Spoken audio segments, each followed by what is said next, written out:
Okay, let's dive into this. Welcome to today's Explainer. We are going to be unpacking a global alliance that is literally rewriting the geopolitical map as we speak, and that's BRICS.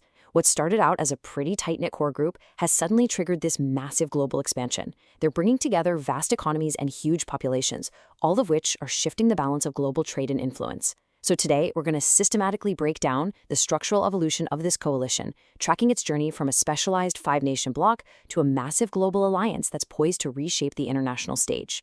Here is the roadmap for our journey today. First, we'll look at the original BRICS core, then the massive 2024 global expansion. After that, we'll be decoding the new Sabar-Mishti mnemonic. Then we're setting our sights on their destination of Rio de Janeiro in 2025. And finally, we'll wrap up with the group's stated goals for a multipolar world. All right, Section 1, the original BRICS core, laying the foundation. So to establish a good baseline here, BRICS officially defines itself as a grouping of emerging economies driving cooperation, growth, and a multipolar world.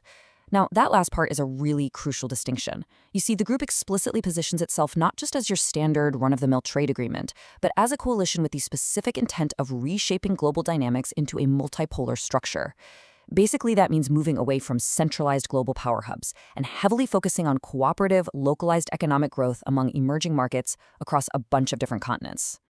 And this brilliantly illustrates where it all started. We have the 5 founding nations that gave the alliance its name: Brazil, Russia, India, China, and South Africa. These 5 formed the initial core, lending their first initials to create that BRICS acronym.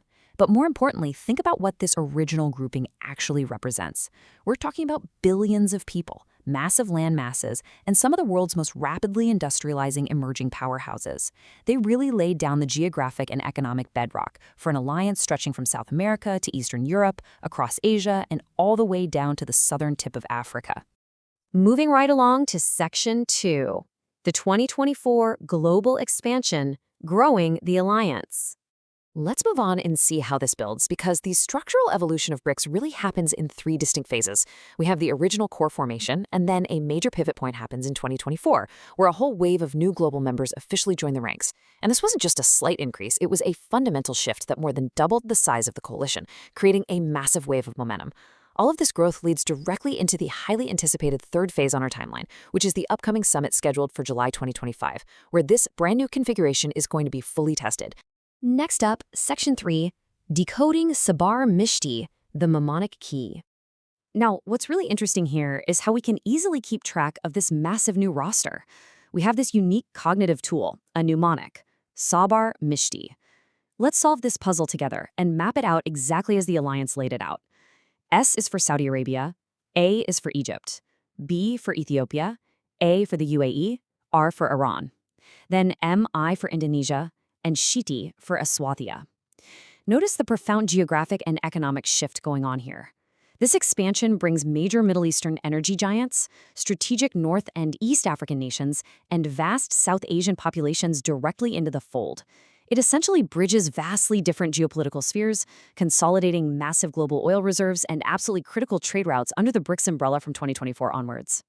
All right, on to Section 4, destination Rio de Janeiro 2025, the next gathering. The big numbers you'll want to remember are 6 and 7, specifically the 6th and 7th of July 2025. These exact dates firmly anchor the timeline for the highly anticipated BRICS 2025 summit. This crucial gathering will actually be hosted by one of the original core members, taking place in Rio de Janeiro, Brazil. Marking these dates really gives us a clear horizon line for when these newly added member nations and the original core are going to officially sit down together on the world stage for the very first time in this newly expanded capacity. And finally, Section 5, goals for a multipolar world, the summit's stated objectives. So, the crucial point is that the alliance has explicitly defined 4 main pillars for their upcoming gathering. First up is stronger cooperation between member nations. Second, sustainable growth. Third, inclusive development. And fourth, returning right back to their foundation, the active pursuit of a multipolar world. Instead of viewing these as just individual targets, think of them as a unified, cohesive strategy.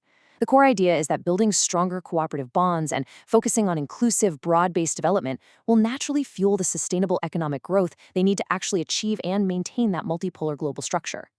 Summarizing all of these goals is the official motto for the upcoming summit, building a better world together. This officially frames their massive recent expansion and future economic coordination as a collective effort toward global improvement, and it perfectly captures their self-defined narrative as they head into the Rio gathering. We have traced the evolution from 5 founding nations to a massively expanded global roster. We've decoded these Sabar-Mishti additions, and we've neutrally examined the core objectives for the July 2025 summit in Rio. So the big question to leave you with is this. As BRICS builds towards its stated goal of a multipolar world, how will this highly diverse, expanded alliance actually shape the global economy by the time they meet in 2025? It is an absolutely fascinating dynamic to watch unfold. Thank you so much for joining me for this explainer, and I'll catch you next time.